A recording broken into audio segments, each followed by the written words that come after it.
नमस्कार साथियों, दिव्यम क्लासेस सीकर में पुनः आपका स्वागत है। प्रायिकता के पिछले वीडियो में हमने यादृच्छिक प्रयोग, अभिप्रयोग, घटना और सरल घटना की परिभाषाओं की जानकारी प्राप्त की थी। एक बार रिव्यू कर लेते हैं। देखिए, यादृच्छिक प्रयोग एक प्रयोग जिसके बारे में सभी संभव परिणाम पहले से ही ज्ञात हो और किसी विशेष परिणाम के आने का निश्चित अनुमान नहीं लगाया जा सके, वह एक यादृच्छिक प्रयोग कहलाता है। सिक्के का उदाहरण अपन ने लिया था।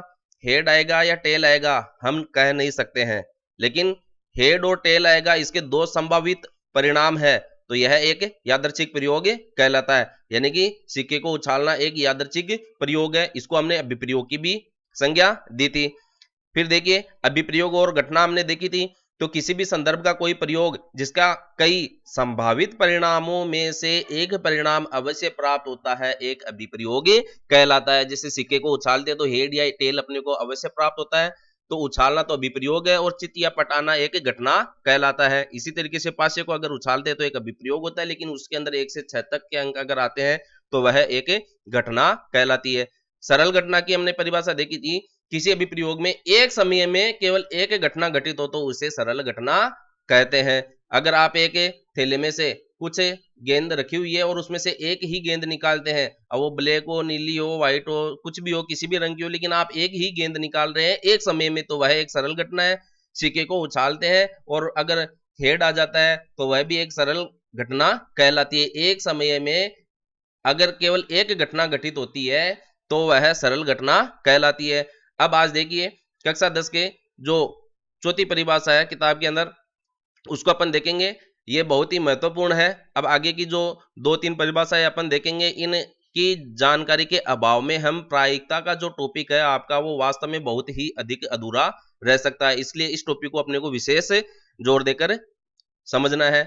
तो देखिए, प्रायिकता की जब परिभाषा हमने देखी थी तो हमने देखा था कि प्रायिकता जो है दो मानों का अनुपात है, अंश और हर। अब इसमें अंश क्या है?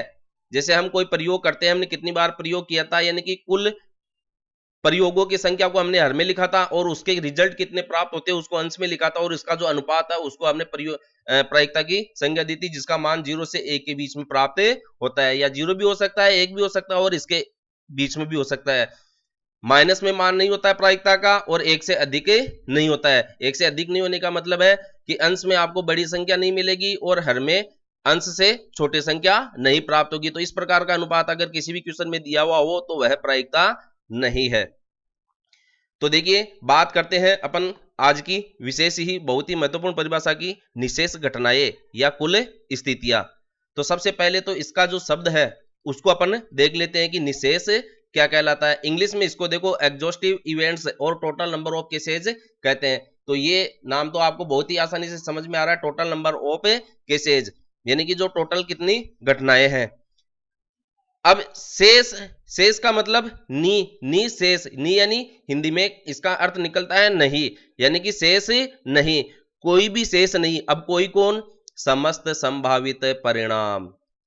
यदि किसी भी अभिप्रयोग में समस्त जो संभावित परिणाम है, समस्त संभावित परिणाम है, उनके अलावा अगर कोई शेष नहीं है, या यूं कहे कि समस्त संभावित परिणामों की जो संख्या है उसको हम निशेष घटनाएं कहते हैं, कुल स्थितियां कहते हैं। जैसे एक सिक्के को अगर आप उछालते हैं तो उस पर हेड या टेल, बताओ इस हेड या टेल के अलावा कोई तीसरा परिणाम आपको प्राप्त हो सकता है क्या? नहीं।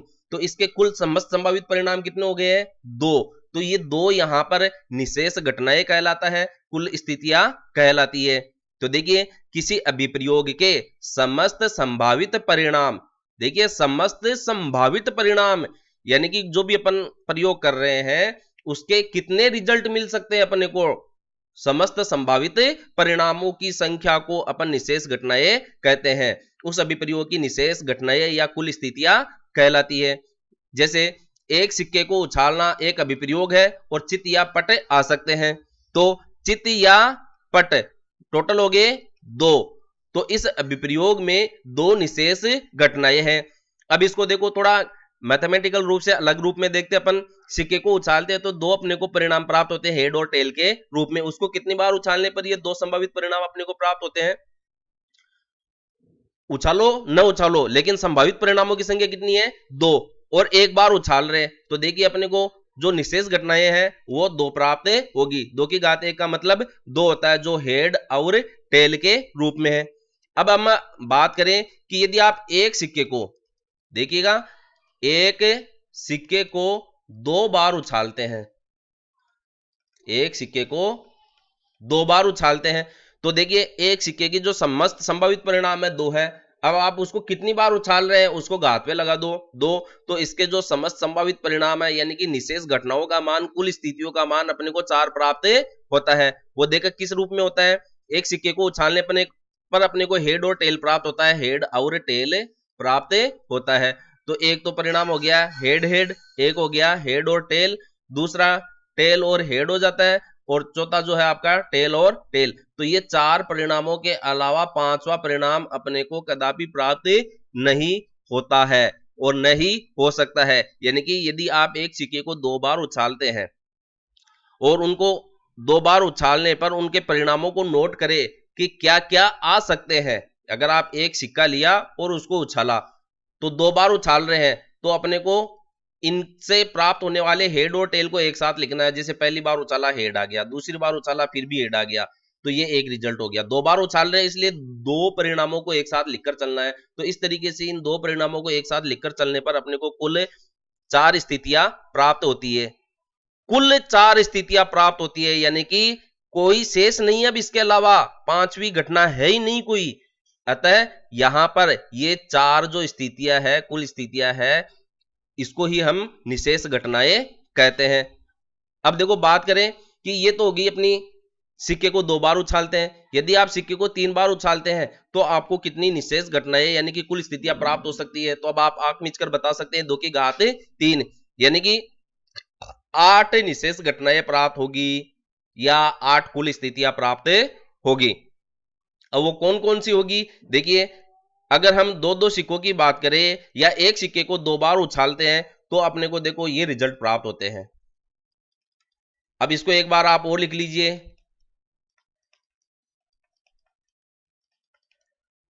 अब तीसरी बार जब उछालेंगे सिक्के को, ये तो जो 2 लाइनें मैंने लिखी है वो 2 बार उछालने के लिए हो गई है। तीसरी बार जब सिक्के को उछालेंगे तो हेड और टेल के अलावा आपको तीसरा रिजल्ट नहीं मिलेगा, इसलिए इन दोनों लाइनों के लिए आप एक बार तो हेड हेड लिख दीजिए और इसके लिए आप टेल और टेल लिख दीजिए। तो ये देखिए, इन 8 परिणामों के अलावा आपको 9वां परिणाम नहीं मिलेगा। एक सिक्के को, कोइन को यदि आप 3 बार उछालते हैं, एक सिक्के को 3 बार उछालते हैं तो उसके अपने को 8 परिणाम प्राप्त होते हैं, जो कि ये यहां पर आपके सामने लिखे हुए हैं। तो ये 8 परिणाम क्या कहलाते हैं, यहां पर निशेष घटनाएं कहलाती है। निशेष घटनाएं, इसको दूसरा नाम आपको किताब में दिया हुआ मिल सकता है, क्वेश्चन में दिया हुआ मिल सकता है, कुल स्थितियां, total number of cases, exhaustive cases. तो अब एग्जाम में आपसे यह भी पूछा जा सकता है, यदि एक सिक्के को 11 बार उछाला जाता है तो उसकी निशेष घटनाएं कितनी होगी। तो आपको आंख मीच कर उत्तर देना है 2 की घात 11 है। तो 2 की घात 11 है, इसको हल करके लिख सकते हैं, कोई बड़ा काम नहीं है, या फिर आपको घात के रूप में भी पूछ सकता है। तो एक सिक्के को यदि आप 11 बार उछालते हैं तो उसकी कुल स्थितियां, उसकी निशेष घटनाएं 2 की घात 11 है प्राप्त होती है। तो यह निशेष घटनाओं की परिभाषा थी, इसकी थ्योरी थी, इसकी अवधारणा थी, जो आपको अच्छी तरीके से समझ में आ गई है। अब अपन अगली परिभाषा के लिए देखते हैं, इसको एक पासे के उदाहरण के रूप में और देख लेते हैं।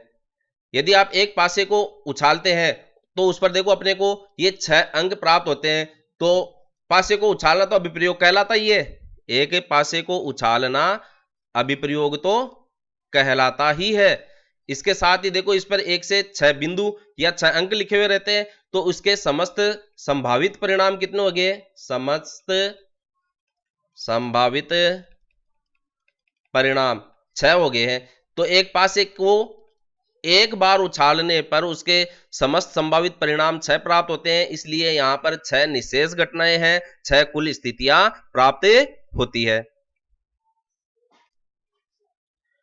अब ये तो बात होगी, आप एक पासे के अंदर 6 समस्त संभावित परिणाम होते हैं। एक बार उछालते हैं तो अपने को 6 स्थितियां प्राप्त हो सकती है, जो 1 अंक आ सकता है, 2 आ सकता है, 3 आ सकता है, 4 आ सकता है, 5 आ सकता है और 6 आ सकता है। अब बताइए, ऊपर जब हमने देखा था कि एक सिक्के को यदि आप 2 बार उछालते हैं तो उसके संभावित परिणाम 4 मिले, 3 बार उछालते हैं तो 8 मिलते हैं, तो यही अवधारणा एक पासे के लिए लागू रहती है। यदि आप एक पासे को एक बार उछालते हैं तो उसके समस्त संभावित परिणाम आपको 6 प्राप्त होंगे। अगर एक पासे को आप 2 बार उछालते हैं तो उसके समस्त संभावित परिणाम आपको 36 प्राप्त होते हैं। देखो 6 तो आपको ये हो गए। अब हम 36 परिणामों के बारे में एक बार डिस्कस कर लेते हैं कि वो 36 परिणाम क्या क्या हो सकते हैं। देखिए, एक पासे को आप अगर उछालते हैं तो 4, 5, 6 ये 6 परिणाम प्राप्त होते हैं। तो हमें 6 प्रकार से परिणाम प्राप्त हो सकते हैं। तो मैं एक बार इसको लिख दूं, ये 1, 2, 3, 4, 5, 6 और यहां पर भी 1, 2, 3, 4, 5, 6। इसी तरीके से अपन इसकी 6 लाइनें लिखेंगे, 4, 5, 6। ये 1, 2, 3, 4, 5, 6 और ये 1, 2, 3, 4, 5, 6। ये 6 लाइनें हमने यहां पर लिखी है। अब देखिए, इसके अलावा अपने को जो प्राप्त परिणाम है वो किस रूप में प्राप्त हो सकते हैं। देखिए, अब अगर इन सभी लाइनों के आगे अपन क्रमशः 1 1 1 1 लगाते जाए तो 6 स्थिति तो ये हो गई। इसके आगे आप 2 2 2 2 लगा दीजिए। इसी तरीके से यहाँ पर आप 3 3 3 3 3 सभी के आगे लगा दीजिए और यहाँ पर 4 4 4 4 4 लगा दीजिए। यहाँ पर आप 5 5 5 5 5 लगा दीजिए। ये एक पासे को 2 बार उछालते हैं तो प्राप्त होने वाले समस्त संभावित परिणाम हो गए हैं, कुल स्थितियां प्राप्त हो गई है और निशेष घटनाएं प्राप्त हो गई है।